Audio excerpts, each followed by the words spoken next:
these aggressive head rolls. What's going on, everybody? Welcome to another episode of Culture 316. I am one of your hosts and producers, Jordan Nahisi. Joined by your co-host Mo. What is up, people? And thank you guys so much for tuning in for episode 9. If you are on YouTube, be sure to like, comment, and subscribe. If you are listening anywhere where podcasts can be streamed, be sure to rate the show 5 stars and also be sure to subscribe as well. Once again, thank you guys so much for your support over, this period of time, and we do this for you guys, and we're really appreciative. We've been growing so much, and we owe it all to you guys. Shout outs to everyone who popped out onto the spaces this past weekend for Night of Champions, as well as AEW Double or Nothing, even though we should have done a watch along for Battleground, but that we're going to get to later in the show. And shout out to This Zaire for taking over for my drunk ass because right the bitch shout out blacked to out. Zaire. I Just didn't even remember know he came in. He told me. I literally got into the space. Mo wasn't there, and then I just see Zaire, and I was like, "Well, here comes the cavalry." And so, but yeah, shout out to Zaire for taking over, and thank you guys so much for tuning into these spaces. Before we get into anything, we have to send our congratulations to Ty Conti and Alexa Bliss. Both this past weekend announced that they are expecting children.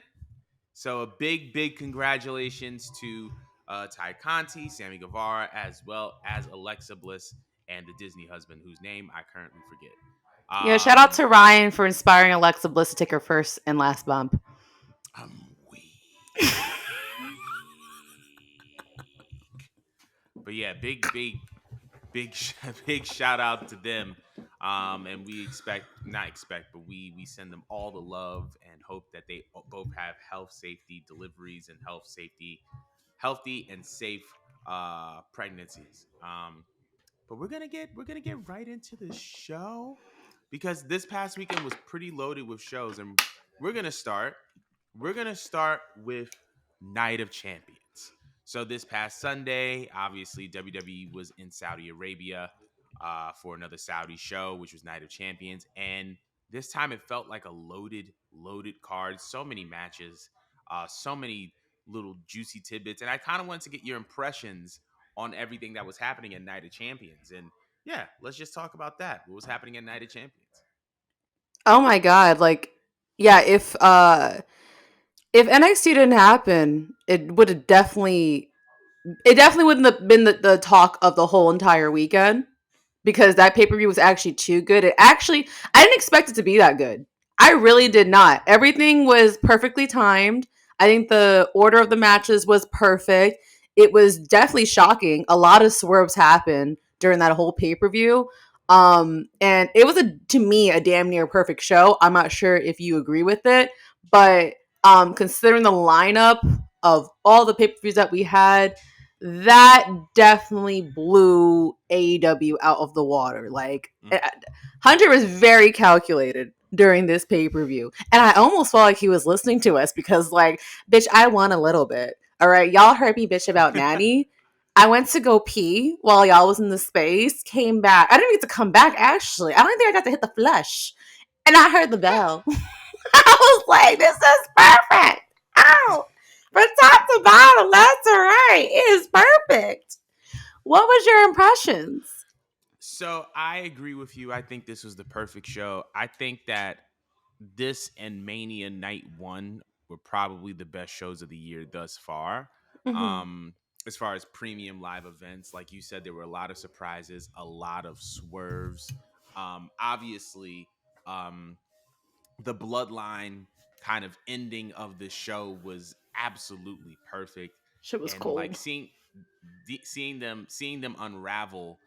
seeing them unravel gradually in each show. It's each premium live event, something serves as a major turning point. I think is just a testament to how beautiful this storyline is. Like the Jimmy super kick, him looking at Jay feeling torn, and just seeing member after member kind of head out of there. I think it's a beautiful thing. I think that the Zoe Stark surprise was definitely a big surprise for me. I was not expecting Zoe Starks at all for anything. Um, but I felt like that those were really good surprises at the end of the show as far as Zoe, as far as the bloodline. How about that And there was, opener? oh my God, AJ and Seth. It was everything we wanted it to be. It was everything we wanted it to be. It was a solid in ring classic. Um, I think that the right person won. I'm glad that Seth won the world title. I think he is a perfect inaugural champion, especially if he's going to be on Raw. There's so many matchups that I cannot wait for. Him and Finn are like at the top of my list, but Dude, that belt there's grew on me. Seeing on it did, Monday wrapped around Seth. It and looks you know so what good it on is? him. Okay. I think, and that was I was about to say something about the belt too. I feel like we looked at the belt, and because it wasn't on a person, it was like, this is not good looking. But like after seeing it on Seth, it's like, okay, they knew what they were doing. This looks good. I was gonna ask your Yeah. impressions about that Seth and AJ match though. Oh no, that match was fucking amazing. Like it was so good to the point that my drunk ass off tequila was like so like focused. Like y'all was going off on the space about something, but I was locked in on this match because like I don't know, it's one of those matches where I'm not sure how many times they did verse each other, but like it's like two perfect wrestlers. Like you could have a Yeah, more perfect situation than Seth and AJ, and I loved it. I love the pacing. I love how they gave this match just like the time that it deserved.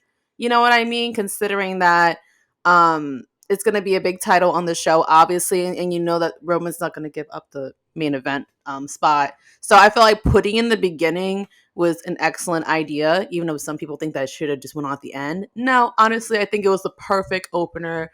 Great fucking match. I even liked the ending to it. My corny ass even popped for the pedigree. I was like, like Hunter had to get that one in there. And he of came course. out and he hugged Steph like he was his son. And it was just like a moment. It was just like a moment. And you know, you saw it in Steph's eyes that like he worked his ass off for moments like this. And it's crazy because Seth's been around for like over a decade.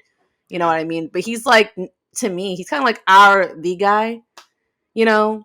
yeah, Like, it's interesting to see the way they book him and Roman. You got like the stories coming out of Roman, but in terms of just like everything that pertains to being like, as you say, like the overall perfect wrestler. Like Steph got that. Like he's putting over people, he's putting over this belt. And like you said, I'm just excited for like the future matchups that they have going on and going forward. What were your impressions about this match? so I think it was. I think I already gave mine. I think it was a great match. But what I was gonna say was the callback at the end of that world title match when Seth and Hunter were in the ring. I noticed that it was a callback to when Seth won the NXT championship Oh, I didn't because catch that. at when Seth became the first NXT champion, the two people that were out in the ring were Triple H and Dusty.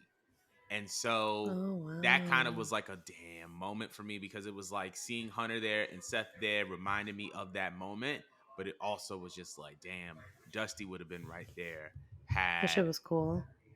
I think it was super. I think it was super duper tough. So I really, really, really, really like that match. Um, as far as like, I was gonna ask you because I don't think we got to go through every single match, but I just wanted to touch on some key moments. Um, how did you feel about Sammy and him introducing himself in Arabic and him wearing the That was so fucking cool. I was not expecting that. And like I love the way he just piped Paul Heyman the fuck up with it. And he right? got the crowd going. And it threw me off too because there was so much controversy about like allowing Sammy to do these type of shows. And it's just like this guy is such a baby face wherever he goes. The crowd ate that the fuck up. I loved it. It was such a Sammy thing to do, but I didn't like expect him to actually like do that. Like that was not like in the realm of my consciousness of like possibilities what's going to happen while Sammy's here. So I thought that was super duper cool. It made for a funny but like very interesting moment. He's so cultured. I love him so much. He's great. Um, I want to give my opinions for like the match, but I want to hear what you have to say about Sammy. So I think it was a beautiful moment, and there was a point in time during the show where um they kind of not panned the camera, but the camera was on Roman as Sammy came in the ring and Roman was smiling. And I Mm. was like, it's genius because it could be a sarcastic smile, but I feel like Roman was legitimately happy for Sammy. Because like you think about it, like he wasn't able to do these type of shows because of just the controversy surrounding it, him being Muslim. I think he just kind of wanted to stay out of that area considering all the conflicts that were happening. But to see him in that gear, you know, in the main event, wrestling alongside his best friend, that's a moment. You know what I mean? And that's the type of stuff that you get into the industry for. And even with that, him introducing himself in Arabic, I thought was just like a really amazing touch. And I just thought it was really, really dope. And I think it was a really special moment. But that's how I felt about like that moment. But I guess the match is is what we definitely want to touch on. So I was gonna ask you, how did you feel about the match? Match was fucking amazing. Just gonna skip to the whole um pivotal point that happened because I just thought the setup of it was just perfect. Um, with the way the Usos try to one last time, despite the fact they've been degraded leading up to this moment. They tried helping. They end up knocking out Solo. Roman's pissed about it. Now he's pressing them. I think he mushed Jimmy or something like that. And He then mushed Jay's Jay. trying to calm him down. What happened? I think he mushed Jimmy first, and then he mushed Jay. Yeah, Yeah, yeah, yeah. But then like he's like, "Why are you touching me, bro? Why are you touching me?" And then Jimmy just saves him. And like the attention to detail is so cool because they still keep up with the idea that Jay has like Stockholm syndrome ever since Hell in the Cell. And like he's yeah, literally still like while Jimmy's talking to him, he keeps looking at Roman like, no, no, no, you gotta like, why would you do that? Why would you do that? We gotta fix this, we gotta undo this, we gotta be loyal to him. And like Jimmy's like talking at him, it's like, no, like we got each other. This man just basically said fuck us for like the last 2 weeks. right, Like we're non-factors to him. Like we came into this world together. We might as well leave in this world together. We already lost one brother. I'm not gonna lose you, bro. You right, know, I love like just the passion that went into that one little moment before he's just like, we should have done this a long time ago. I got you. And he just super kicked him. Like my jaw dropped to the floor when that happened. I was like, what? What? Because we were all waiting just to see how this would happen. And then it yeah, happened. And then like it just like kind of begs the question because there's so much um like pipelines going on between this whole deterioration thing because obviously, yeah, is Roman versus the Usos. But now you're also left with Solo too, because Roman talked all this shit, right? Because now the Usos aren't his day ones anymore, right? So like now you have like potential beef with Solo and Roman. Just because Solo was supposed to be that guy, right? He put all his faith into yeah, Solo, saying, "Y'all can get the job done, so I'm gonna get the job done with this motherfucker." But Solo still ate the pin. right, So now it's just like Roman may just like pop off at the mouth at Solo for him not getting the job done. But Solo obviously is the strength, the bronze here, stuff like that. Solo might just pop back. You know what I mean? But the whole right. story here is just that like Roman's a god, but how do you get rid of a god? You gotta get people to stop worshiping him. Go ahead. But is he gonna pop off at Solo? Because remember that interaction on SmackDown when like Roman bumped into Solo's shoulder and you saw Roman kind of looked a little scared and he just Yeah, kind of ran out the ring. So it there we begs the go. question: Is he gonna go off on Solo or is he gonna stand by Solo because it's like, well, he's the guy. I can take on Jay. I can take on Jimmy because I've dealt with Jay and Jimmy. I Right. don't want to take on Solo. I don't want to smoke with Solo. I need him on Mm-hmm. my side. So that begs the question. There's that layer. Like, is he actually going to pop off at Solo, or is he going to do what he needs to do to keep Solo around?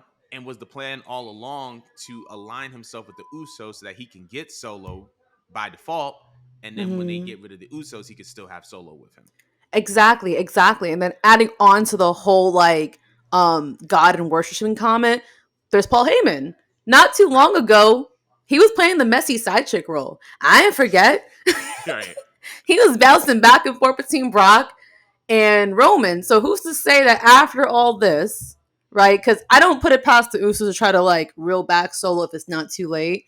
But again, to be a god, you need someone to worship you. The last person you have on your side is Paul Heyman. And I almost kind of imagine Paul Heyman as, okay, this is me being a dork. I love Teen Titans, y'all. If you didn't know, now you know. I always think about that episode where Cyborg was playing a video game and he was versing Atlas, right? And Atlas was like being like a condescending cunt to like his the mechanic, right? Who kept like giving him the battery, giving him the juice to be as strong as he is to make him like this god.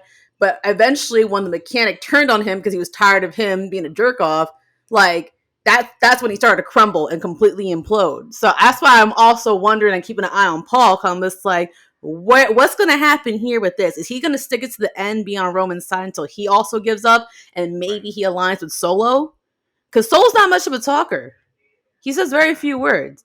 I wouldn't put it past him by the end of this to maybe just be a little bit of a sleazeball and maybe go back to a messy side chick and maybe just behind all this he's like the mastermind. You know, because like this story is not only just like the imploding of the bloodline, but also the imploding of Roman because Roman really wasn't that guy until it started off with Paul Paul. Heyman. Right. And then he started adding on people. So it's just so juicy. It's so juicy. There's so many pipelines going on, and I'm now like invested all over again. It makes me less mad about the Mania win because now I'm just like, all right, like I need to see like how this unravels.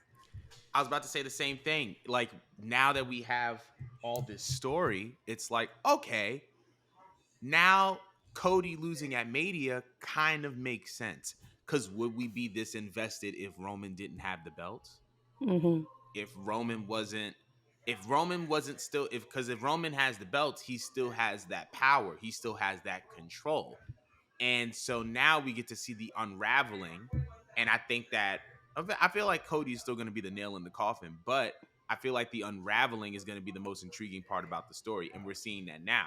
So I don't think Roman and them were lying when they were like, listen, we're not trying to do this fast food storylines over here. Like we're trying to make something precious, something special. And on top of that, the man is what? He just hit 1,000 days as champion. I think he's like not that far away from breaking CM Punk's record um for like the for holding like the Universal Championship or something like that. But or the WWE Championship, I should say.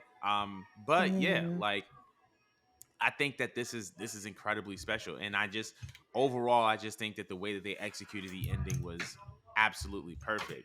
So, with all things considered, how would you rate Night of Champions out of a 10? Let's see. Cody went over. Trish looked great. Got some cheeks. Kana went over. Natty wrestled for like 5 seconds. Bomb ass ending. I think I tipped over a match. Ali and Gunther went the fuck off. And They then we went got off, amazing yeah. storytelling. There was no misses. There was nothing to complain about. So, I Right. mean, it might be exaggeration, but I think it was a perfect pay per view. So, I'm going to give it a 10 out of 10. I'm Bite me, a wow. Marks. That's a first. A 10 out of 10 from Mo. I'm gonna agree Yes. with you. I feel like there were no misses. I feel like people gave a lot of crap about the Cody and Brock ending, but I feel Oh, I like missed the match. Yeah. Yeah. All right. because Cody kind of fainted. But I feel like that's what needed to happen because it kept Cody looking strong. Like he didn't tap out, he didn't get pinned, he didn't look weak. And I feel like they're trying to make Cody into a strong baby face and a resilient one. So the fact that he lost the match by fainting actually made sense to me. But like I love the way that that happened. I love the world title opener. I loved how Asuka won because Asuka used a new way to win with her mist. That was like genius, and it still made Bianca look strong because she like instead of blowing it out, she just put it in her eye. She's put it in her eye, so she's still you know the mist was still effective. Honestly, I'm gonna go with you. I think it's a 10 out of 10 as well. Also, before we move on, I wanted to add about the whole Bianca situation, Yeah. Yeah. and I want to get your opinions on it. I didn't mind seeing Bianca Belair lose because ultimately, all championship reigns have to come to an end. And I don't think that there was anybody on that roster that would believably take down Bianca besides Asuka. I mean, maybe it could have happened at Mania, but I feel like the Mania win was just like the all right, I beat Asuka. So and if Asuka spins the block and wins, it's like all right, then she gets her W, she gets her lick back. But like I feel like people were like really like, oh, Bianca can't lose. It's like, well, eventually she's gonna have to lose, and if she doesn't lose, people are gonna complain that the reign is getting stale. So it's like, just do it now. But I wanted to know your opinion on that, on Bianca taking the L. Do you think it I'm a was good huge for her? Bianca. I'm sorry. I cut you off. Um, I'm a huge Bianca Belair fan. And I even agree that her reign was going on too long and it was making everything stale. And I knew that it had to come to an end based off of the last pay per view when she was actually getting booed by the Puerto Ricans. Like, Mm. I understand that, yeah, Eel was white hot, but like she's still the baby face. She's still the face of the company. You don't want to ever like overstay your welcome. You know what I mean? Like you still want her to come off like fresh and fun, and there's only so many ways you could portray a baby face and do a long reign before people start hating you. You could always like mix it up more when you're a heel, but as a baby face, it's very hard because at some point we're gonna get tired, you know. And it made me upset that people were getting tired. However, I did understand that on like a PR standpoint and marketing standpoint, why Bianca was the girl. So I feel like there was no reason, and I agree with Jordan by the way with Oscar kind of going over for two reasons. A, I felt like she should have went over at Mania, but I gave it a pass because of what I just said. But like, you don't sit there and you like bring back this badass character that was like this like that was this big thing in Japan that kind of like made Asuka who she is or what she's most memorable for, and you kind of just bury it twice. Like if you did it twice, then I definitely would have got the pitchfork out for Triple H because you don't do that. At that point, you might as well have kept her as Asuka. Um, but I felt like this was a nice way to reestablish the character. By the way, shout out to Asuka's gear. She had the best gear of the fucking night. Like it that Track outfit star. was yeah, that outfit was immaculate. It was so majestic looking. It was so detailed orientated. I loved it so much. I wish that was her default outfit. But going back to my point, I feel like if we're gonna reestablish that character and give it another chance, yeah, she does have to take the belt from the champion, and she did it in a very clever way. I don't think the match was too long. I think I liked the match a little bit more than the Mania match personally. Um, Again, I think that the lineup on the card was also pretty good too, to where people, even if you were annoyed, you kind of got over it by the end. So Yeah. I think it was perfect. Like, I think that there was no other better way to dethrone Bianca. And I think that it'll give us a nice, fresh shake up with the women. Yeah. I agree. I agree. I want to hear what everybody else thinks about this year's Night of Champions. Leave your comments below, and let us know how you felt about that show. But we are moving on to the second show of the weekend, and arguably the shocker of the weekend, which was NXT Battleground. Um, they actually counter programmed AEW Double or Nothing, which we're going to cover next. But I wanted to know your impressions on NXT Battleground, some of the highlights. What were things that you just kind of like took away, bright spots, all that? Um, I want to say that probably not going to use the best wording here, but I feel like it was a delightful surprise. Um, it was like the mouthwash I needed to watching AEW. I was not watching in real time like the rest of the fans was for the reasons I explained in this intro of the show. So I watched actually AEW first in its entirety, and then I watched NXT. Mm. AEW put me to sleep, but NXT woke me the fuck up. And I might get called a shield for this, but I almost want to give that show like a 10 out of 10 because there was almost no misses. A few botches did happen in one match. I want to say with like Tiffany and Lyra, but like the show itself was so exciting, and it was only 5 matches, which again goes to show you that is quality over quantity, Tony, because out of those 9 matches, and we're gonna go into a rant after that. 3 of them were watchable and actual takeaways. I woke up to my feed trying not to spoil it for myself, but of course, it's a habit to wake up and check my timeline at this point. Twitter, right? No one was talking about AEW past the surprise news between the couple. Um, all of it pretty much was about Battleground. And like again, I have been watching NXT, and it heavily made me felt like, all right, I definitely was sleeping on them, and now I need to get back on this program because, bro, bro, I have been sleeping on the concept of the Creed brothers. I don't know why I haven't been giving them my time, but I was watching them and I felt like a child again. And then I discussed this in the group chat, and then um Jordan made this perfect comparison because I said they were like Brock's children because I started watching freaking Julius throw these guys around 10 times for German suplexes, but then Jordan hits me with this whole, it's like Kurt Shelton, and then what was the third one? Um, Kurt Shelton and Charlie Haas. Yes, that they all somehow had 2 babies. And I was like, no wonder this like was so palatable and it felt like good. Like I felt like a child sitting in my seat. I'm like, I just liked them. Like for I couldn't put my finger on it. I'm like, yo, these guys are fun, and I don't pay attention to like tag team wrestling, so it's a big Right. thing for me to actually pay attention to a tag team wrestling match because my biggest ick with modern day tag team wrestling is that they do too much tricks and they do less selling and less actual wrestling. They'll just pop out as many combinations and flips as they can, and everyone just stands back up. But here they still like wrestled very classically, and I'm just like, damn, I want to see them against FTR. I'm just like, that'd be bomb. Like I need that. Like It's injected in my veins. yes, like I don't know. I got a weird high off of watching that tag team match that I couldn't explain until Jordan said that connection. I was just like, oh, that's what it is. That's exactly what it is.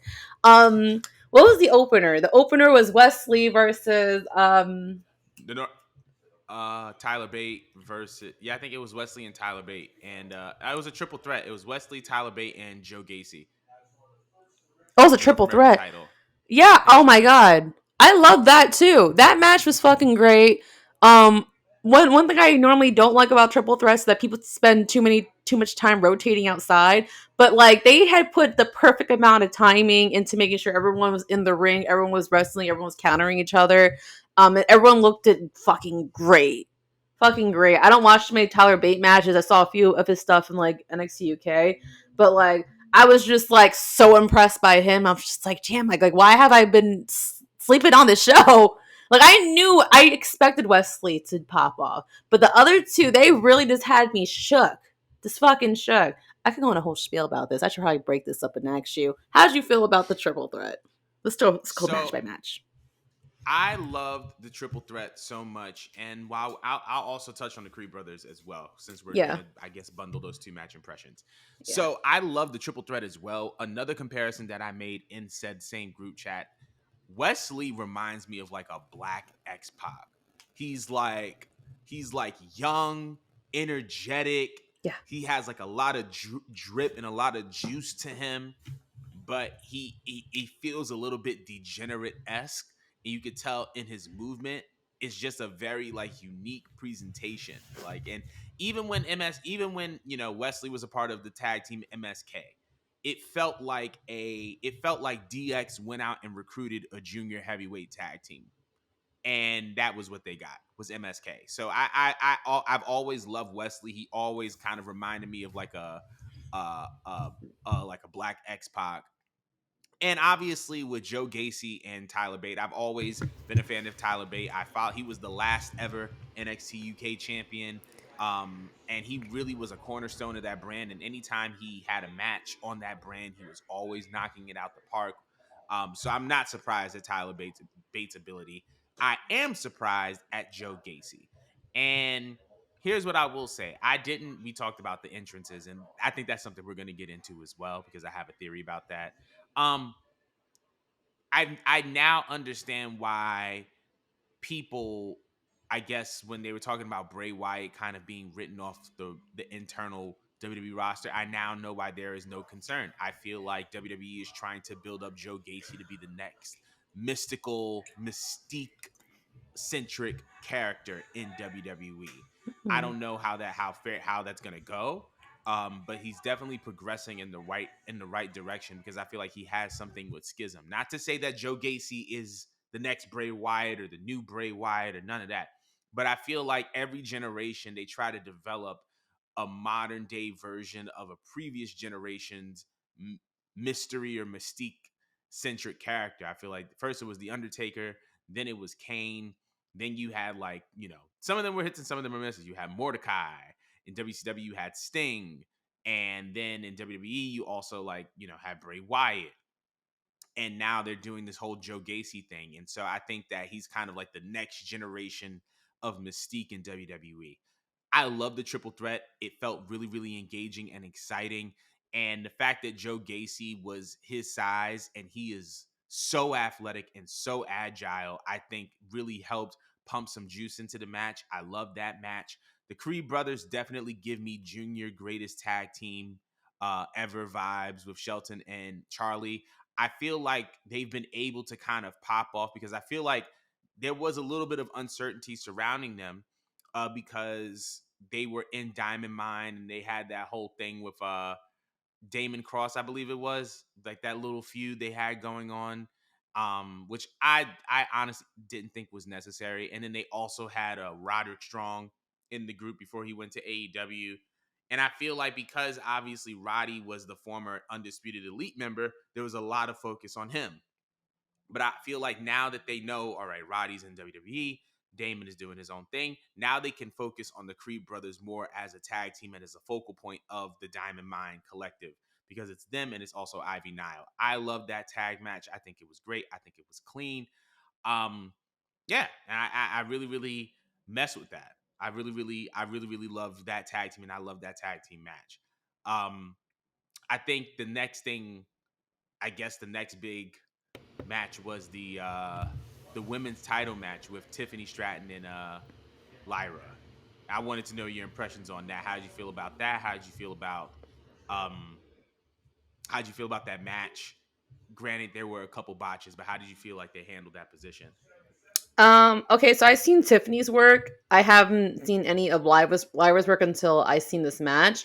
And she definitely impressed me. You could kind of tell that Lyra was more experienced and she was kind of leading because Mm-hmm. Tiffany's still relatively new, from my understanding, to wrestling as a whole. Like she has like a gymnastics background or something, and I think that's where she was a little rusty. She's good at like Mm-hmm. pulling off the athletic moves, but in terms of like the wrestling, she has yet to like master her timing.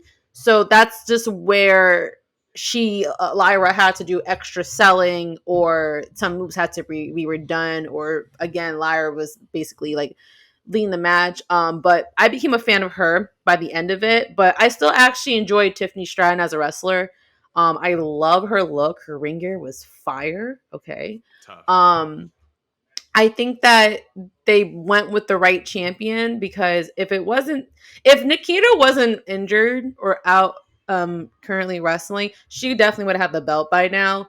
But you know that their next pick was definitely Tiffany. And I could have swore that I heard in commentary they said like she was like a Shawn Michaels pick, like both of them were Shawn Michaels picks or something like that. I could see Mm-hmm. why. They both have like their own star quality to them. But Tiffany's definitely more E. I actually like her a lot. She could like you could like delete a handful of blondes off of the main roster that probably will never be utilized properly or really have much of a purpose, and just insert Tiffany, and that would make up for a lot. I could see her doing having a few good matches. Like I could see her working with Charlotte.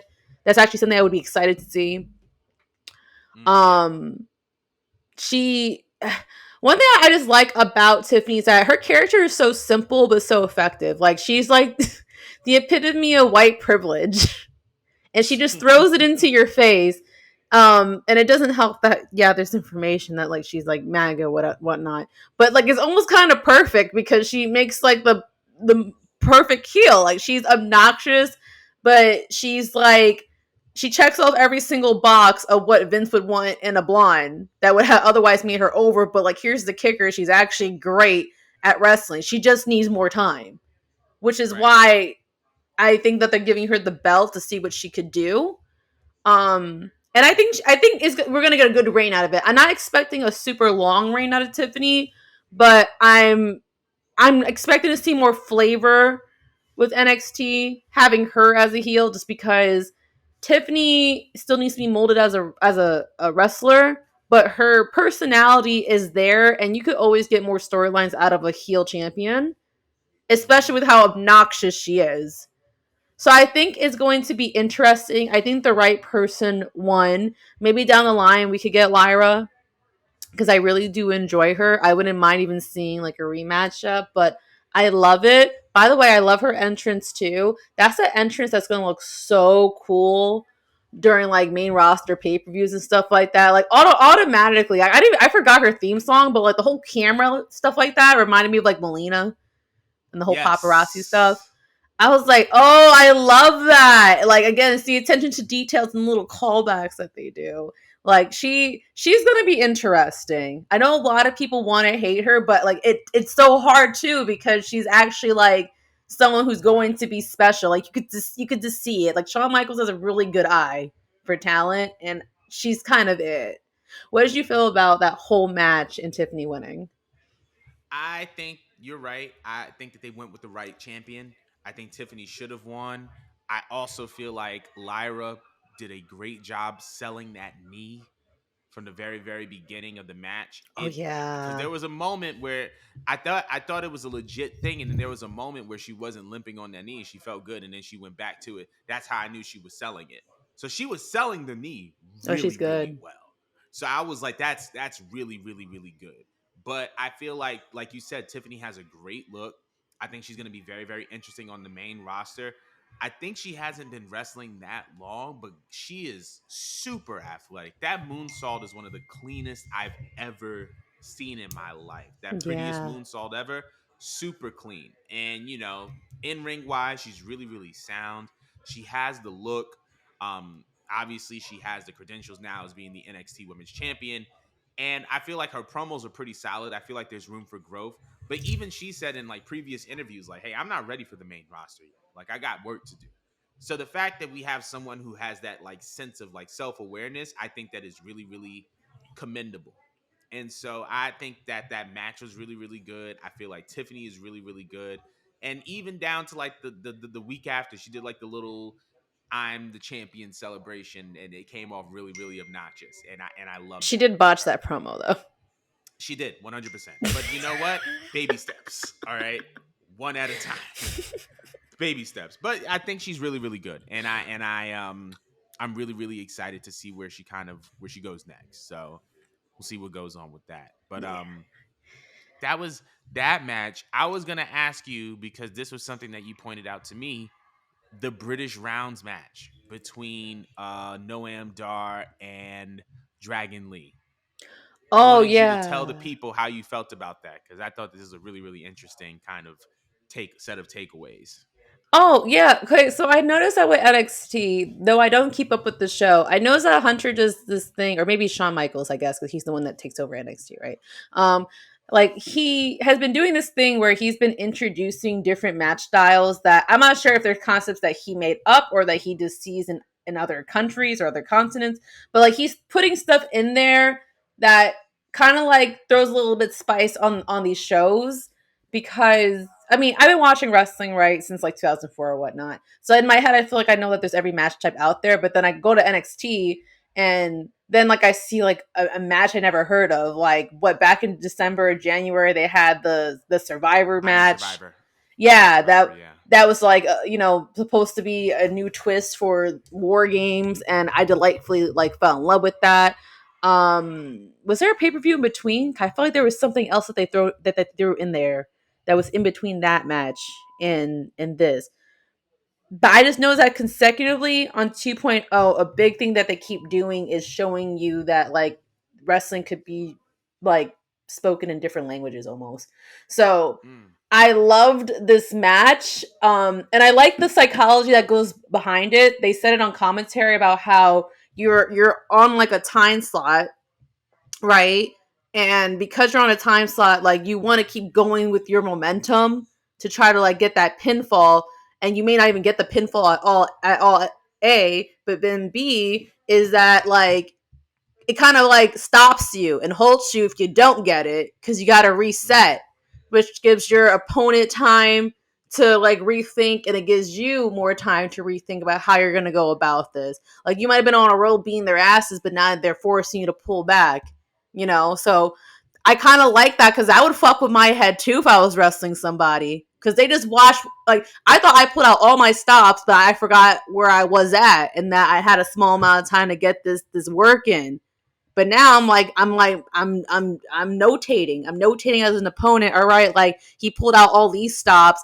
Now I know how I'm gonna get his ass the next round. Boom, I got his ass the next round, and now I got you shaking because you're thinking, shit. Now I got 4 more rounds to prove myself. Like I love the psychology behind it because it's kind of like a boxing Nice. style match, if you will, but just with more rounds.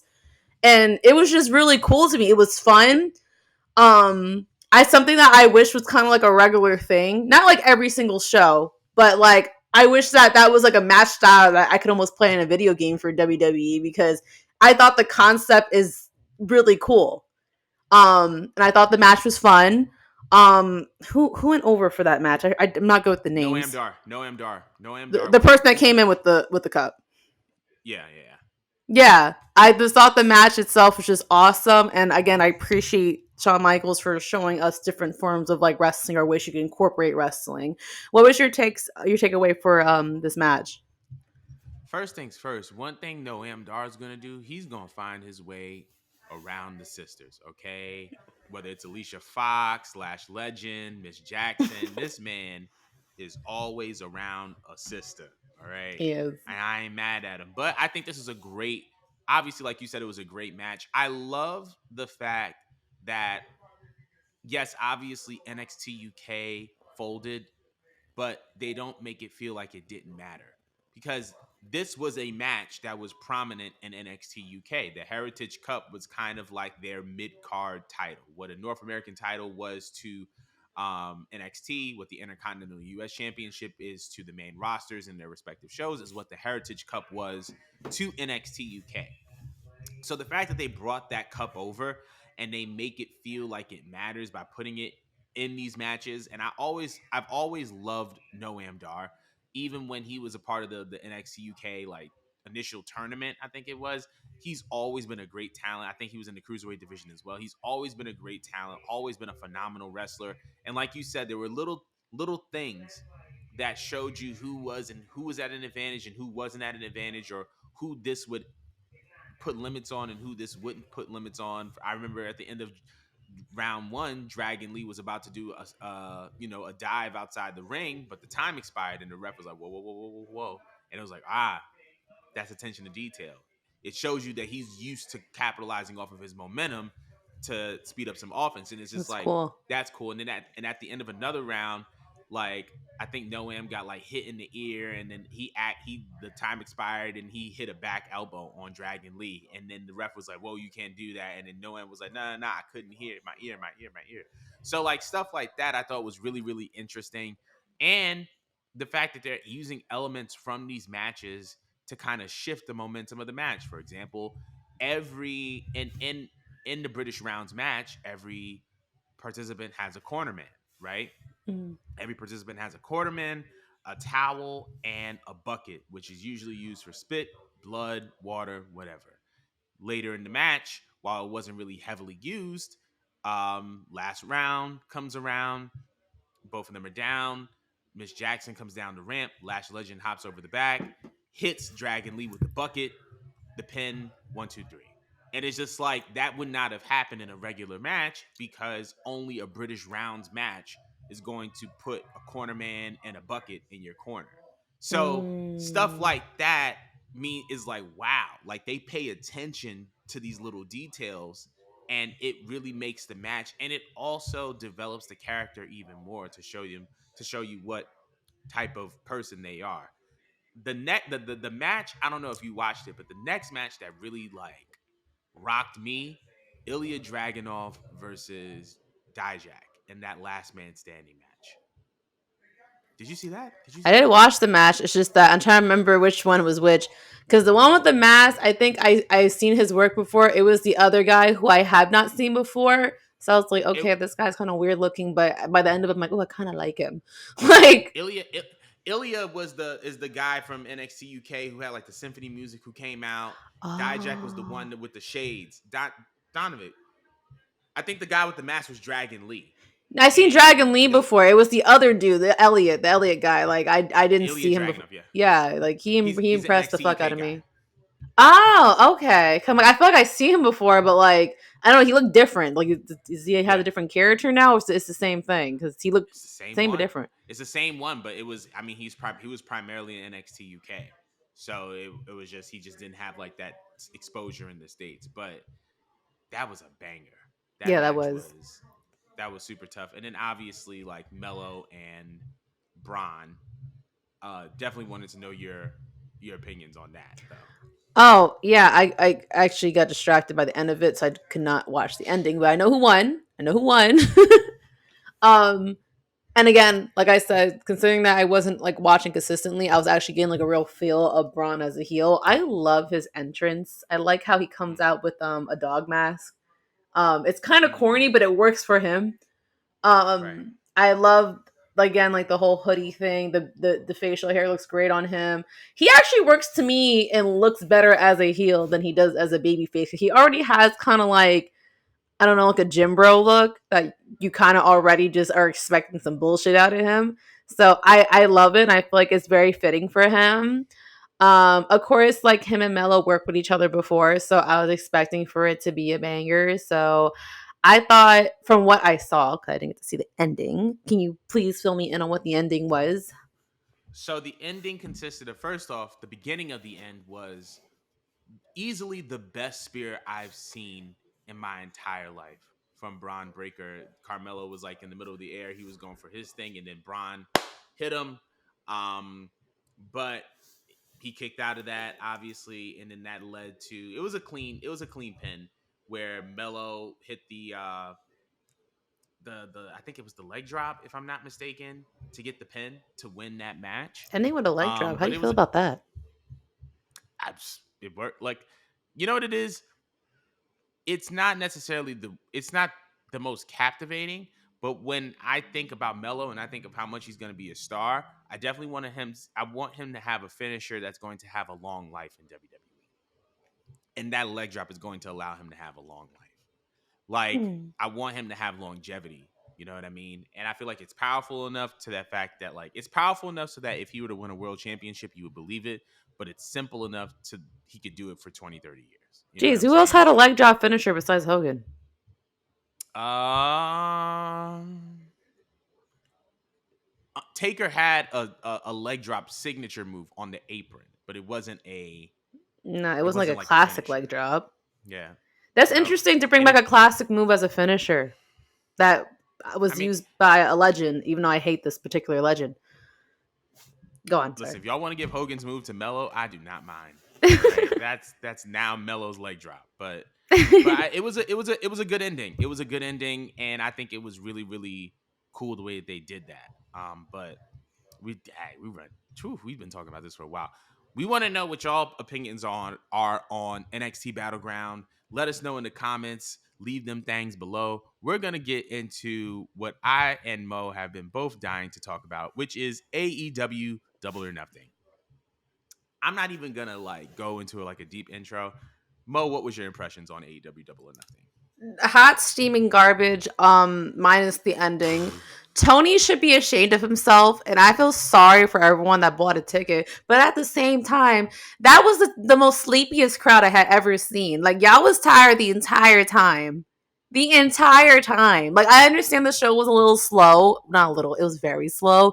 But, like, the part that was so good, y'all did not wake up for me. And Mm, it's so crazy because Double or Nothing is like the SummerSlam equivalent, right? And yeah. it just didn't feel like like a show or a spectacle. First and foremost, can we end battle royals? Can we end them? What is the point? What do you gain out of winning a battle royal? Is it like an annual showcasing? I can't even say it's an annual showcasing for wrestlers that are on payroll that are not utilized. Because why was Jay White and Ricky Starks in there? Like I was so pissed off that I just when I saw that they were in there, I was just so mad. I started just fast forwarding. Like there were some interesting spots, but it's just like it's so meaningless. It's so pointless. Again, you don't have to have a bajillion matches on the card if they're not going to be quality. Like look what Mm. WWE did with the main roster and NXT. They definitely didn't have 9 matches. I think it was 6 and 5 or something like that. But you remember all of them. The only thing that was like memorable for me let's start off with Max Caster because that rap, that rap was a jaw Ooh. dropper. What? He came out swinging. Swinging. He Okay. came for Malachi Black and said that he was doing blackface. I was like, oh my god, I didn't even peep that. Like, man, he followed up with coming at Buddy. We already knew that like he feels some type of way about Rhea, right? Because we seen Oh, that absolutely. deleted Instagram comment with Dom pointing at her ass and whatnot. But he goes ahead and says that he's getting cucked by a kid named Dom. Dominant. I was like, literally, that was me the entire. Like when that line came up, I was like, oh nah. And you know this man is still pressed because he still followed up on Twitter about how like he got him over in 2 companies or something like that. Like, boy, bye, you're mad. Like you're so Mm-hmm. mad right now. He had him pressed. Like I couldn't even focus. I was focusing on the match, yes, but I couldn't almost focus on the match. I was just like, oh my god, like he could not have gotten away with this shit on regular TV. Like Oh, he not at all. waited. He had this ready and written from the moment he saw the Instagram post because he knew he couldn't say those 2 lines. Mm-hmm. That was crazy. That was definitely crazy. But the match was fun. I still find Anthony Bowen a national treasure. I thought it was so funny when he did the whole sitting in a pretzel style and just taunted at Malachi like I can pretzel style Uh-huh. too, basically like who you bitch like Right. that shit was mad funny to me. He was like to me he was like my biggest takeaway of the entire night. Just like Max Caster's rap, not the entire night of that match. Max Caster and Anthony Bowens. I'm just gonna stop right there and ask you how'd you feel about that match or that moment with I like Max. I like the match. I think that I you know what it was? Because they announced it was like, it's an open house match, it's an open challenge. I Yeah. expected a non AEW team to come out, but when the acclaim came out, I was like, all right, I'm cool with the acclaim. And then when the rap happened, I was just like, oof,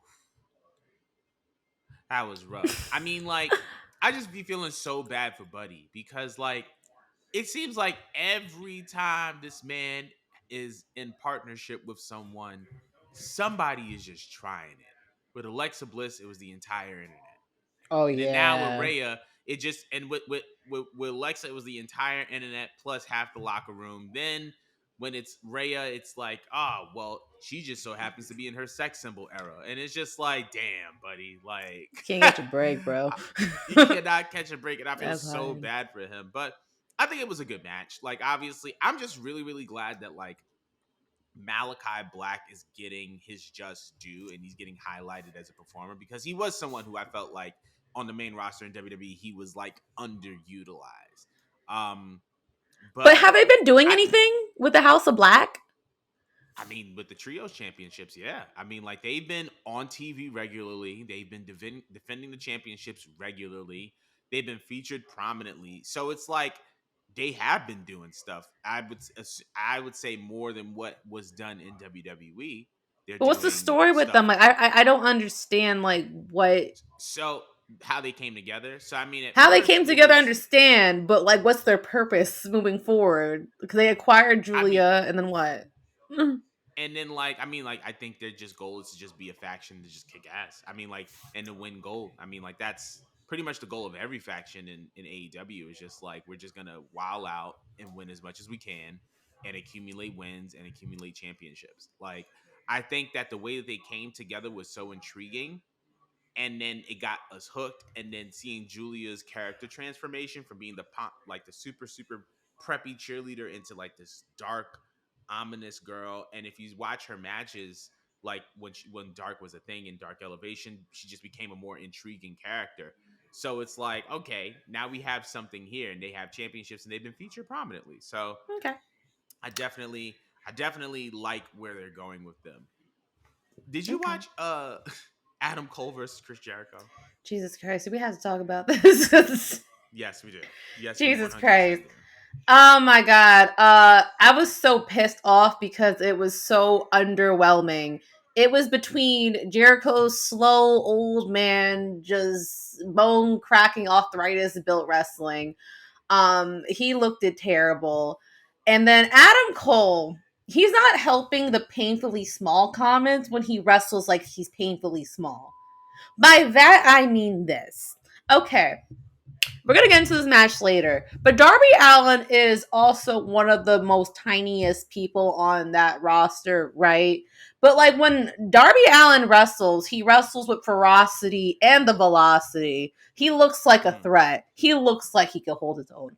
Adam Cole, why are you like, maybe he has an injury or something that he's healing from? I don't know. But like he was delicate the entire time. Now you can't cut a promo talking about how I'm gonna end your career and you're throwing these little sissy punches and these sissy throws. Like, if you don't want to take a bump because you're probably injured, all right, I get that. But when you're throwing strikes, there's no excuse as to why you can't lay it on them. I see Naomi lay harder strikes. The ending pissed me off because he's like, uh, uh, the slow motion, like, non effective hits that was supposed to put Jericho out, and it was just corny to me. It gave me the type of like ick that I got when I watched the Fiend and um the Fiend Seth and Rollins. Seth Rollins, because like what was the match name again? The Hell in a match. Cell. It was a Hell in a Cell, but it was like the red Hell in a Cell. No, I'm talking about this match. This match, the match type. Unsanctioned. It was an unsanctioned So match. why is it being called off because he's getting punched relentlessly? Like it was, it's not kind of like an equivalence of kind of like, you know, a DQ match, a no DQ match. Like Yeah. I just thought it was just a weird ending, especially when again there's no ferocity behind the hits. It just made me think to myself that Chris Jericho doesn't need to like not be involved in wrestling, but I think that it's time that he packs it up as a wrestler. I think he's still valuable, and I appreciate everything that he's done for the company. I mean, for weren't for him, I don't think anyone had paid attention to AEW to begin with. You know, like he was needed to hold the belt in the first place, and he's put a lot of talents over. But I feel like it's his time to sit back and try to help put talents over without being in a match with them. Like he's a good talker too. I mean, duh, the man has a podcast, the guy's freaking done media, has his own band.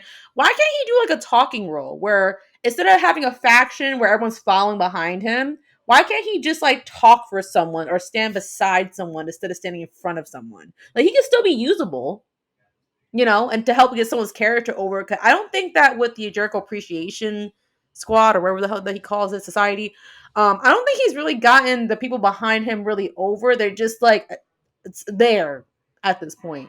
But why can't he just get like other people over, you know, Mm. in an indirect way? This to me, I thought the match was underwhelming. I think that Jericho just needs to just do something else. What do you think? I agree that the match was super underwhelming. I feel like it could have been a lot better. I thought it was hilarious that Sabu came out, went through his one table, and then went home. He literally got out, set up the Oh, I he's like, forgot we're gonna about make this that. quick. We're gonna make this quick. I'm gonna get this table, I'm gonna go through it, I'm gonna get up, and we're gonna go home. So there was that aspect. I think another big thing that I kind of was paying attention to, I don't think that it was a matter of like Jericho needing to hang it up. I feel like he has some valuable years left in him. However, I do just think that if we're gonna do an unsanctioned match, we should have an unsanctioned finish.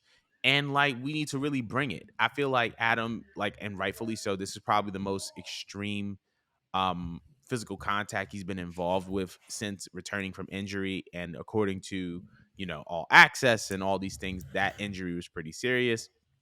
But like if the whole idea is like, well, we don't know like how brutal we can be because any bump can be his last.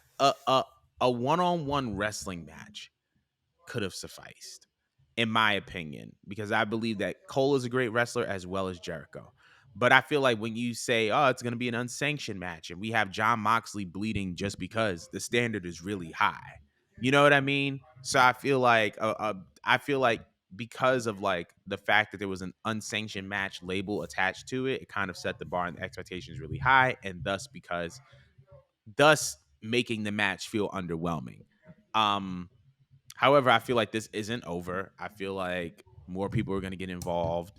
But as far as the match is concerned, I wasn't the biggest fan of it. So there's that. To kind of touch on your point earlier about the battle royal, I think that match should have been 3 or 4 people. Like it should have been like a 3-way or a 4-way, not a 4-way because I don't want it to compete with the 3 pillars. But it really boiled down to 3 people. I think it should have been Orange Cassidy, Jay White, and somebody else. But the battle royal, I think. Oh, and Swerve. I forgot he was in there. Actually, Him and no. Keith Lee was in there too. Yeah. Yeah, him and Keith Lee was in there too. I feel like it should have been Swerve. Actually, no, I take that back. It should have been Swerve, Ricky, and Orange Cassidy. Mm-hmm. Um, I don't think that they needed to do a battle royal with that. Um, the tag team match with FTR versus Jeff Jarrett and Jay Lethal was actually pretty entertaining. Yeah, Um, I didn't care for it. but I wanted to specifically focus on the last 2 matches though, which is the 4 pillars match and the Anarchy in the Arena. Wait, we How can't did you do feel about that. We can't do that without mentioning Jade's. Jade? Jade, my bad. Yeah, yeah, yeah. Talk about that. Talk first of all. Can we talk about the entrance? Yes, yes. Okay.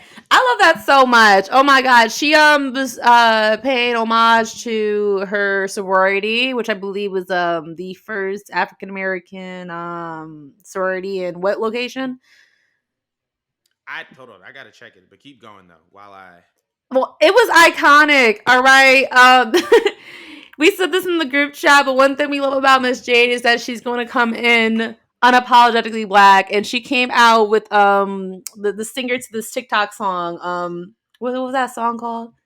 It was pretty it girls was walk like this. yeah, Yeah. I thought it was so cute. The little stepping was cute. The ring gear was cute. Everyone looked so happy to be there. And then they passed her her belt. She came in there looking like a star.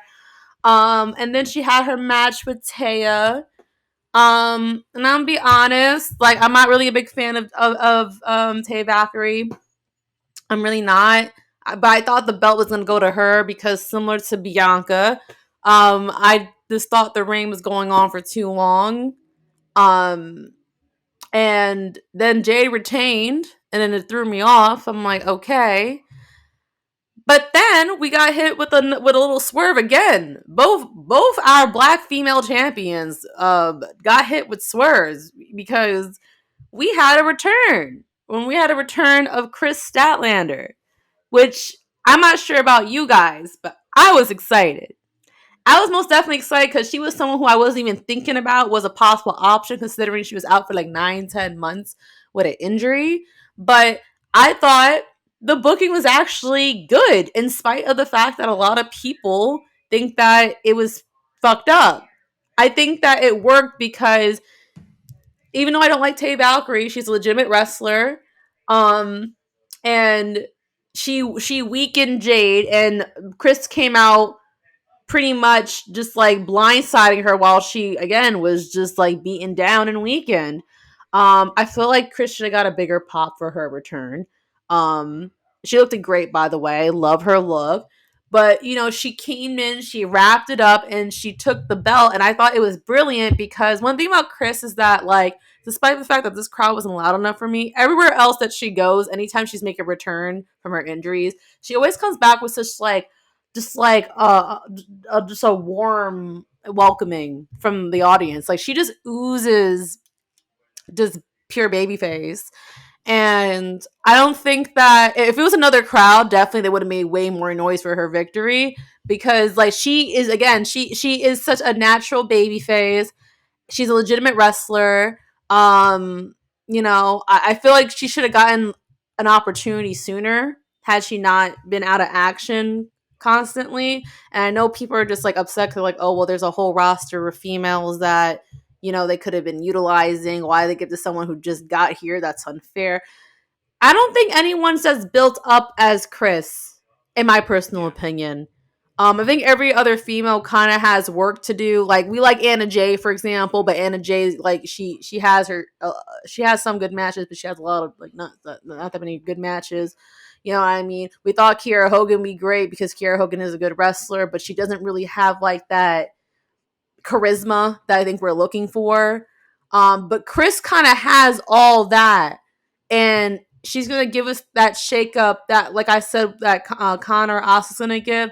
I feel like she's gonna give that here, And plus, Jay wants some time off, so I feel like if it probably was a decision she agreed upon as well. That all right, let's give it to Chris.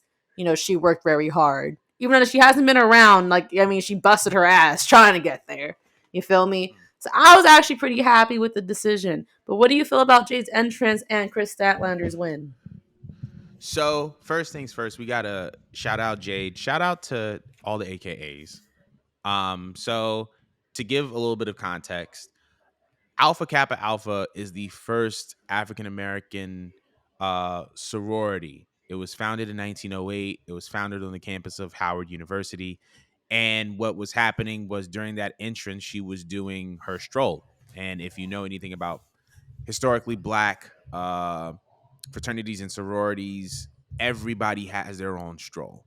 And so the stroll is very unique to the identity of every single uh, fraternity and or sorority.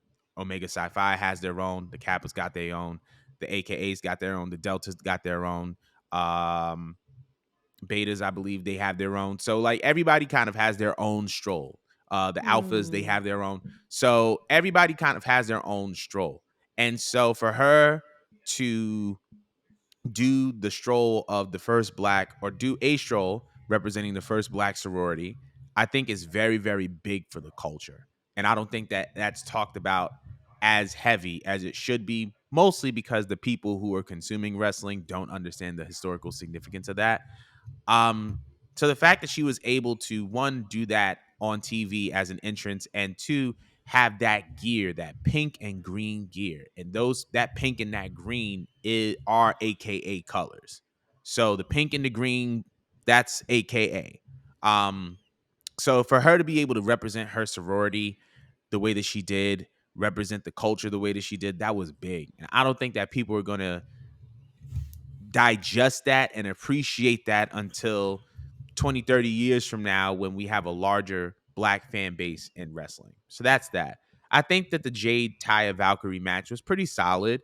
I could have sworn that Taya was going to win, but I was surprised when she didn't. But I was very, very happy that Chris Statlander was the one that came back and ended the streak. I felt like it was appropriate. I felt like it was time. Um, and Chris Statlander, to kind of build on what you're saying, is a natural babyface. People love Chris. People love Chris. People were rooting for her throughout her recovery. And I feel like once again, um, had that been a different city, she probably would have gotten a bigger reception, which I think brings me to this point. And I was gonna wait to the end to say it, but I'm gonna say it now. I don't think Las Vegas is a wrestling crowd. I don't think that Las Vegas is a wrestling crowd. Nope. Las Vegas is a combat sports crowd. It's an MMA crowd, it's a boxing crowd, but it is not a wrestling crowd. And what had happened was I feel like they based their, commitment to doing these Las Vegas shows based on the first 2 years of Double or Nothing. But in reality what was happening was I feel like a lot of people were flying from out of town and they were coming to this AEW pay per view because either AEW had not been to their town yet, or two, because it was new and you wanted to be a part of the AEW experience in Vegas. Because I think that Vegas and Chicago are, in my opinion, the two big AEW cities because you have Double or Nothing in one and you have All In the other. And so I think that in addition to the fact that it wasn't necessarily the most exciting show, the market is burnt to the ground because they've been exposed to so many wrestling shows and MMA shows and boxing shows in the past year that it's just like I feel like people are tired. Not necessarily of AEW, but just the market is just so oversaturated. There's so much happening that it's easy to get bored and it's easy to get tired. So there is that. That was my little impression on the Jade match. Um, On to the Four Pillars match.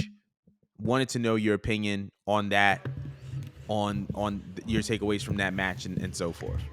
I think that was the best match of the night. And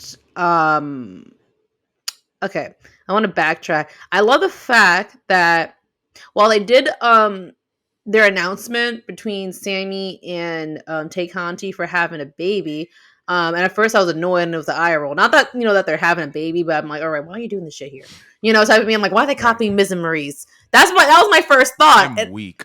No, for real, that was my first thought. But then, unlike the E, they actually took that and they incorporated it into the match, and adding character development, which was fucking amazing. Because my pick going in was Sammy, just because they put Sammy out to be like this undying baby face or whatnot. And I believe we said in our last predictions, as Jordan said, that MJF's going to watch them all do their flippy shit, and then MJF is going to be an opportunist more or less and get the pin there. But they went about it utilizing the news. It was pretty awesome. I think everyone went Right. out there looking great. Of course, we didn't think it was going to go to Darby or to Jungle Boy, but they still looked amazing. They still showed out. As I said previously, Darby Allin's so tiny, but he looks and is reckless. Like, he looks Oh yeah. scary. I wouldn't want to mess with him. I really wouldn't. But they all looked good, and I liked how similar to my feedback on the triple threat for NXT.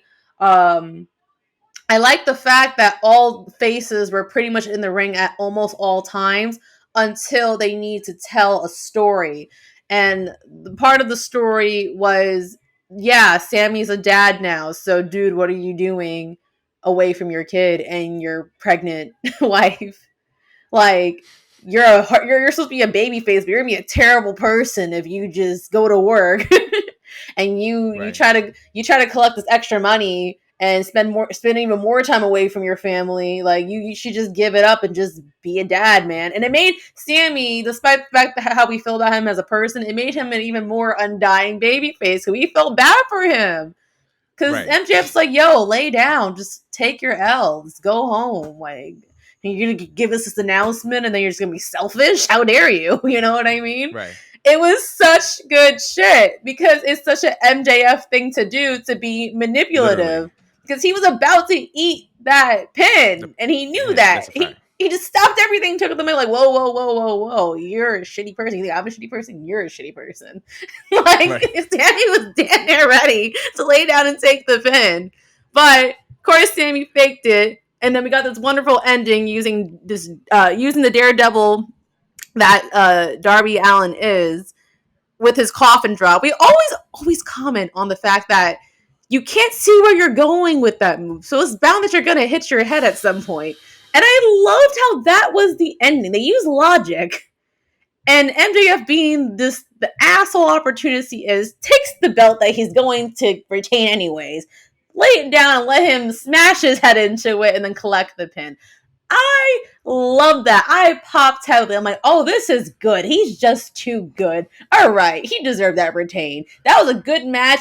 Everyone looked good. The desperation was there the entire fucking time. Again, the whole match was logical. Logical. Like, Yes. another thing that I loved was how desperate everyone was watching everyone else to make sure, I'll be damned if you tap. Like, they broke out submission logs to make sure the other person didn't tap. There was this cool ass, like, moment where they were like in Boston Crabs or something, and even when they were all in the human centipede version of a figure four leg lock and ankle lock, and Not everyone the was like, human centipede. yeah, everyone was like watching each other like, you better not tap. You bet this is mine. Like, I'd be damned. I'd be damned. Like, I If I loved let you it. get this right. Everyone was so desperate the entire time. Like, it that was the match that woke me up for the entire night. To me, if that match ended the show and we just clipped out the last match, I would have been satisfied. Like, that best fucking match of the night.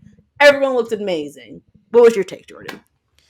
So not only did they use logic, and not only did the belt get slid in, so they put the belt on Jungle Boy, and Darby hit his, hit his head, not hit his head, I think hit his back. And then what did MJF do before the pin? The headlock takeover.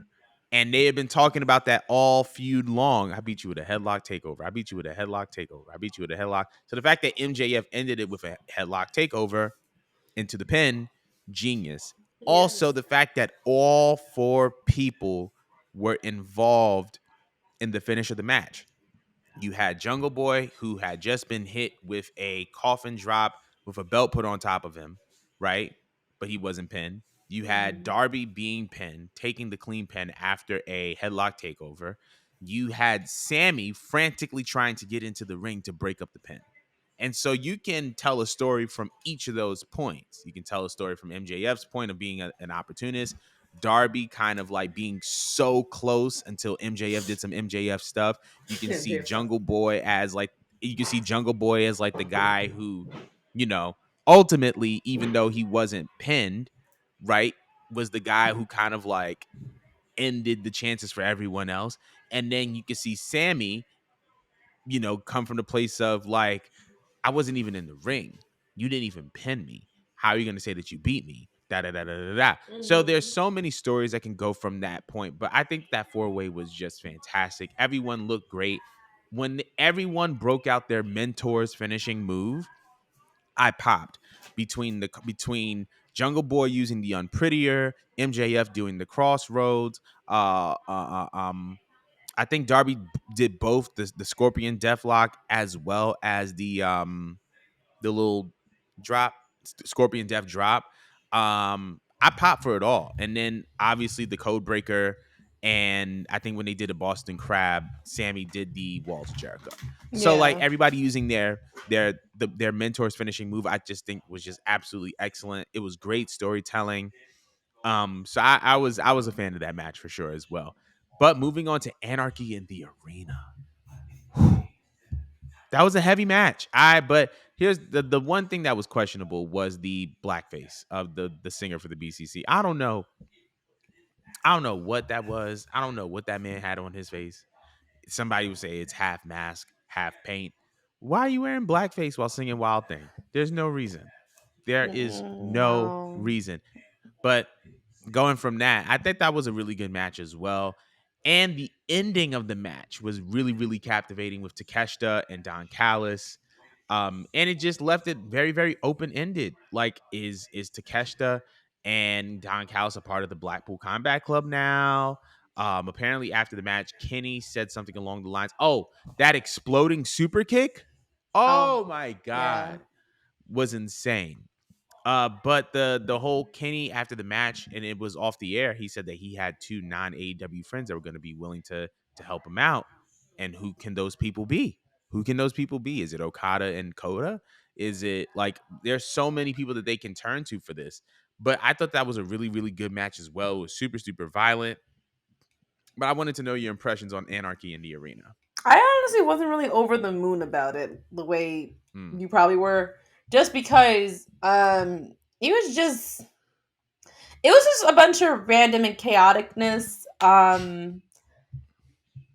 It wasn't like it was a bad match. It just kind of seemed like this is like a regular thing that AEW does. I think because they've done it so often. The only thing that was like, kind of cool to me is the idea of like beating someone's ass to, you know, John Moxley's theme song. That's pretty awesome to me. Right. um they probably had a lot of fun with that. Like it popped off to me in the beginning, and yeah, I did pop for when the singer got kicked in the face because yeah, why are you doing blackface? But I just kind of felt like I'm a little desensitized to these type of matches because it happens. I want to say almost every Double or Nothing, or at least like once, at least one of the pay-per-views has one of these chaotic matches where, it's just messy and gimmicky, and it's just something I feel like it's more exciting if you're in there and you're in the crowd because you have an opportunity to see these men up close.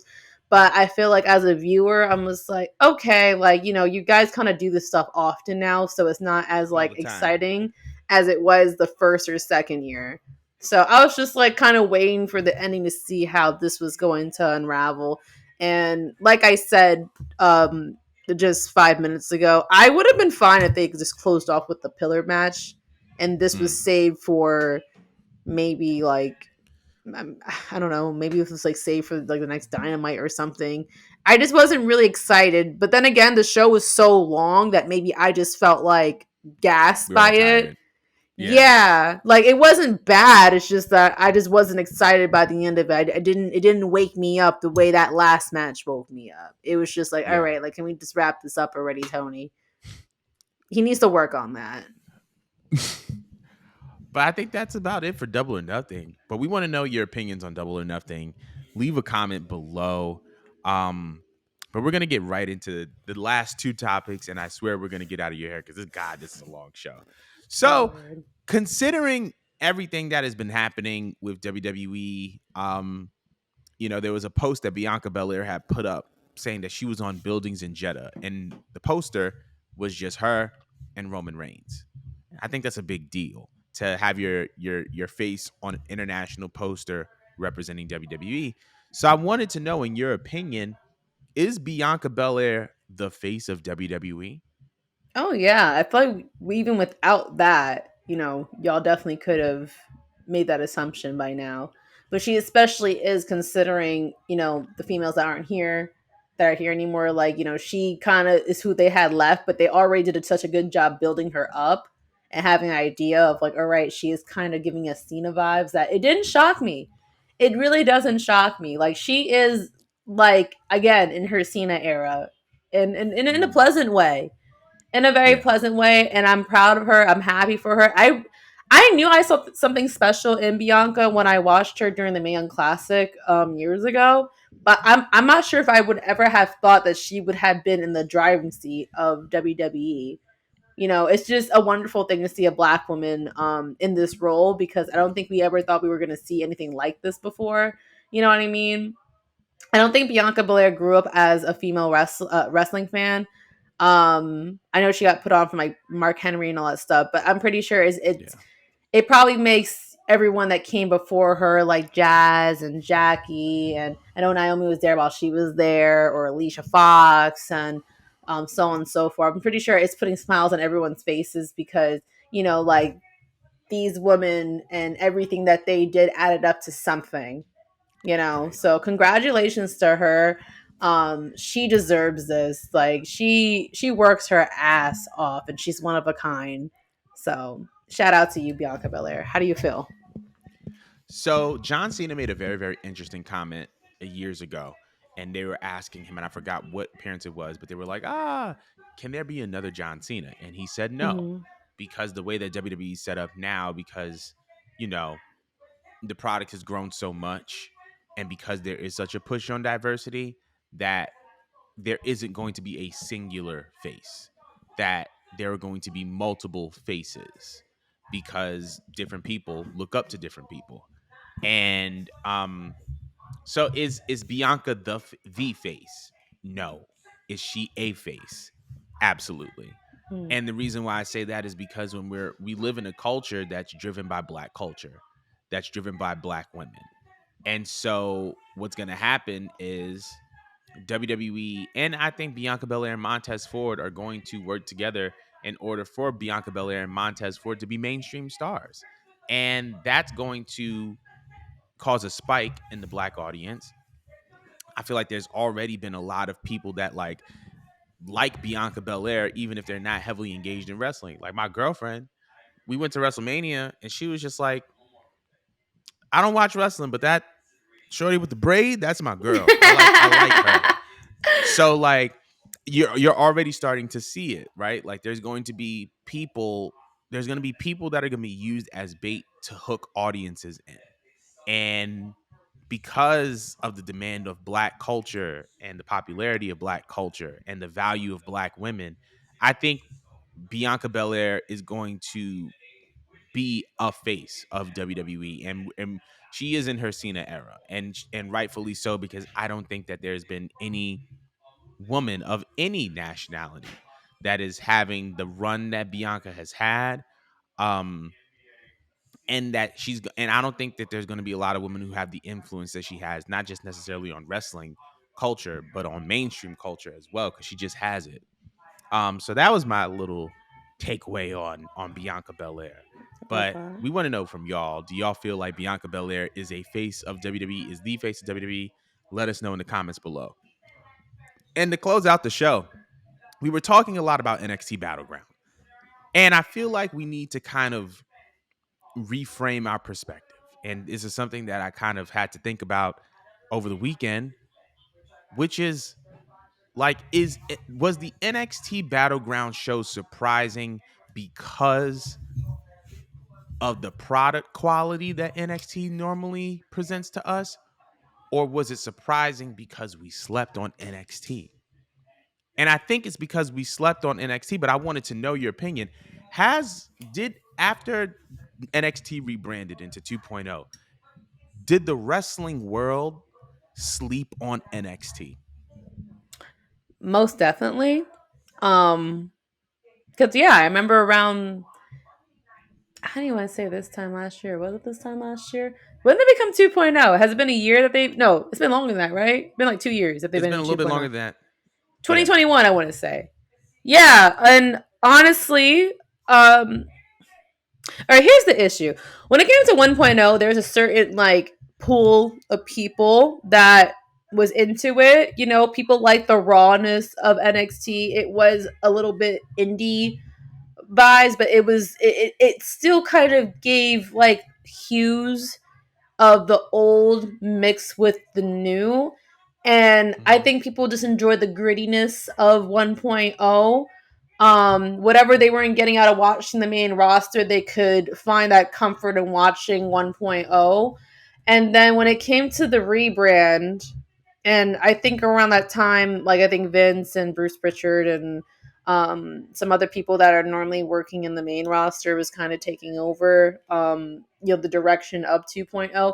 It came off too polished and like it was trying too hard to be something, but we didn't quite know what it was. Are you Right. developmental? Are you main roster light? Like NXT used to have its own identity, and then it Mm. just felt like you just watch pretty much 2.0 if you're trying to see the people who are just being prepped to be on the main roster. But I think another thing that also made us feel like crap about watching 2.0 was that we noticed that not only was it not like the comfort of 1.0, but people were getting bought up from 2.0 to the main roster and they were just not being used properly. Like they Yeah. became afterthoughts very fast. So it's just like, why am I going to invest in watching this product if you guys aren't going to even follow up with any storylines? You're going to keep up with the way that people were presented there, here. Hmm. We could even use Shotzi as an example. Technically, she was there from when it was 1.0, then the switch of 2.0, but they tried like stripping her down as soon as she got there and took away her tank and stuff like that. It was like little things like that that I feel like irked us. And it's like, all right, well, why am I going to get myself invested into watching this if it's not going to mean anything in the long run when it gets to where it matters, which is the main roster? But it went through a lot of changes and evolutions. And I don't want to say the pay per views were ever bad for 2.0. The pay per views are actually really good. It's Yeah. just the show changing so much.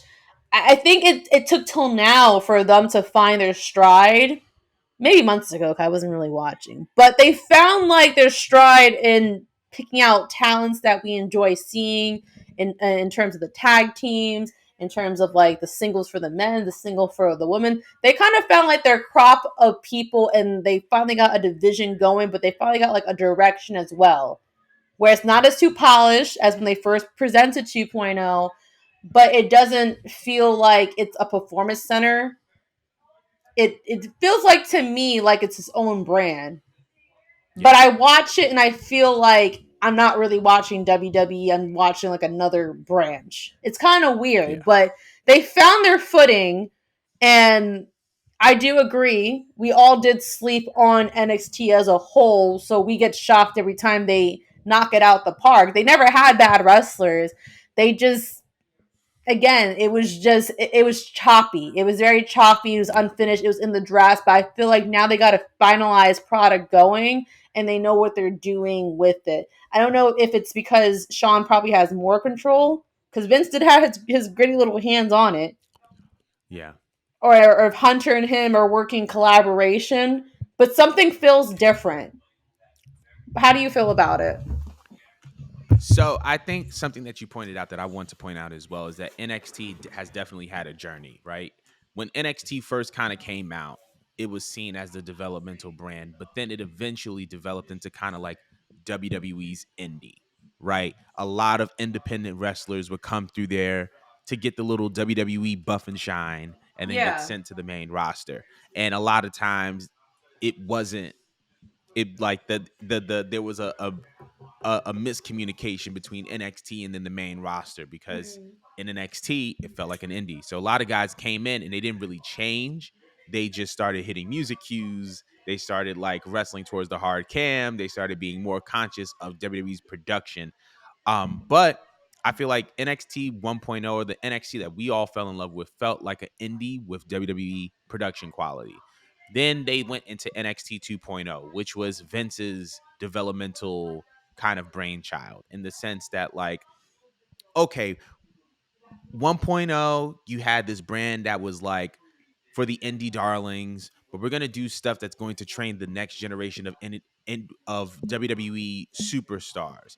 So I feel like 2.0 was really about creating characters that would end up translating well into WWE's main roster, considering that one of the biggest flaws of 1.0 was that they developed them so well in NXT and they had all these great matches and they were featured in this way. Yeah. But for the most part, it didn't translate over to NXT 2.0 or the main roster, I should say. So NXT 2.0 felt a little bit more animated, a little bit more childish, little bit more gimmicky. And I think that that's what turned people off, especially now because it was one of those things. It's like I don't want to watch NXT, and a lot of the guys that I watched NXT for are either on the main roster or they're in AEW. Like Adam Cole went to AEW, Johnny Gargano went to the main roster, Ciampa went to the main roster, Finn Balor's on the main roster. So it's like now there's like a bunch of guys. It's like, well, the reasons why I used to watch NXT are either on the main roster or they're in AEW.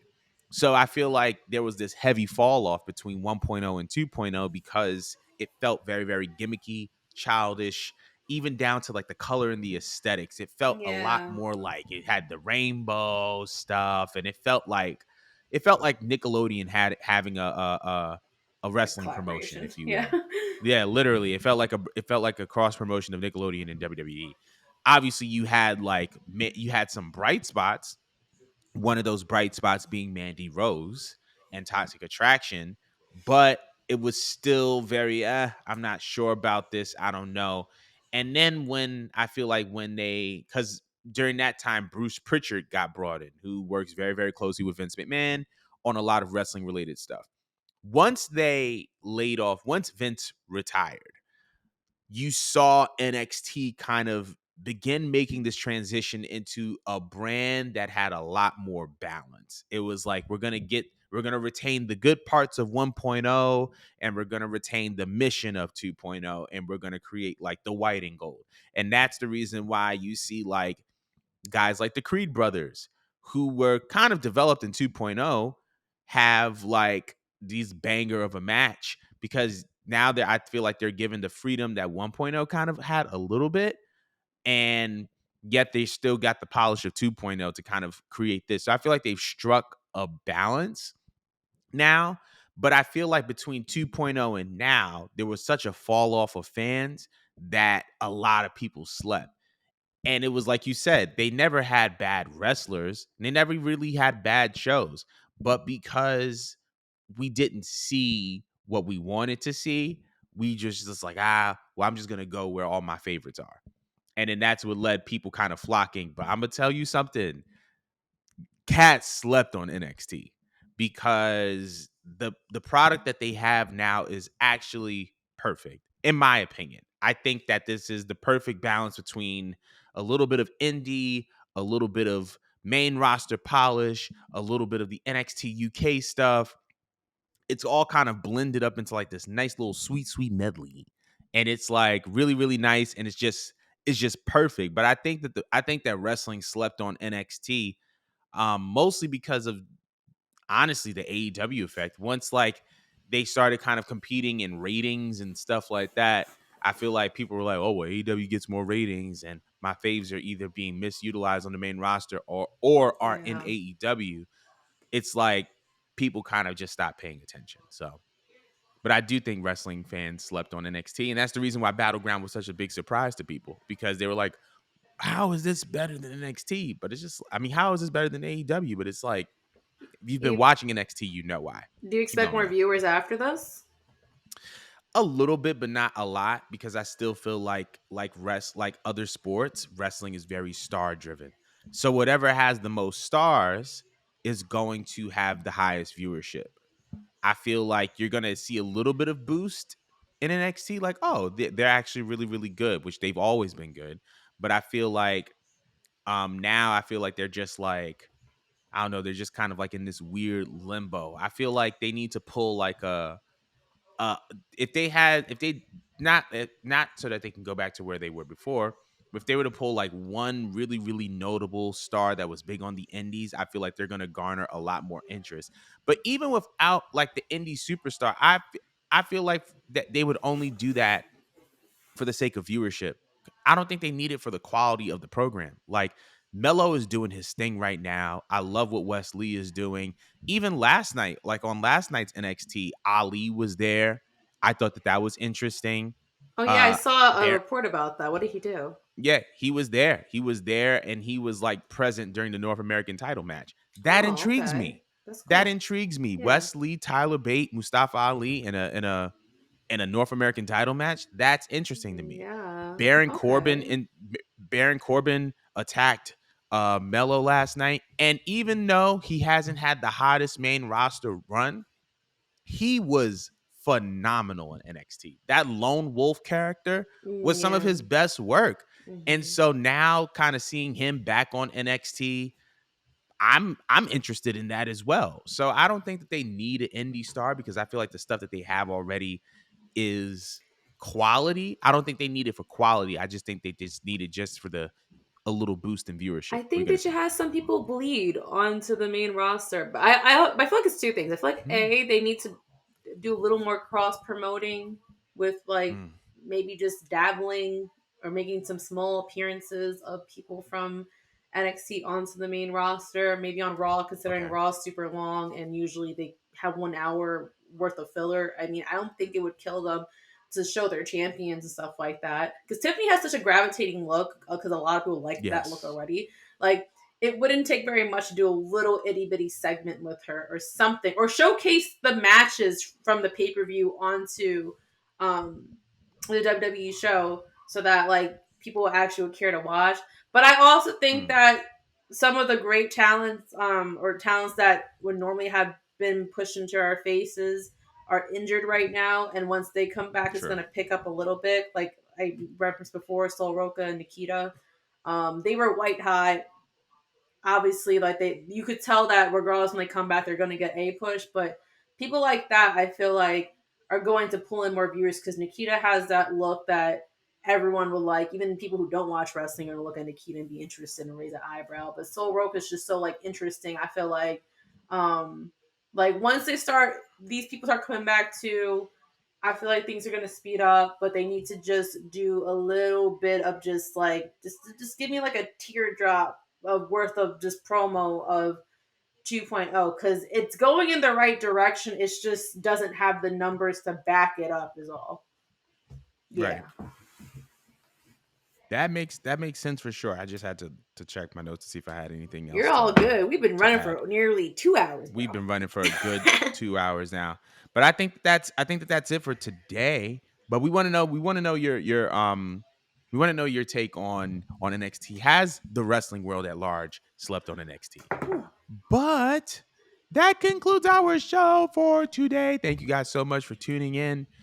Thank you guys for sticking through this pod because it's easily our longest pod we've ever done. But thank you guys for so much for tuning in, and we'll see you guys next week. Bye, bye, bye, bye, bye, bye, bye.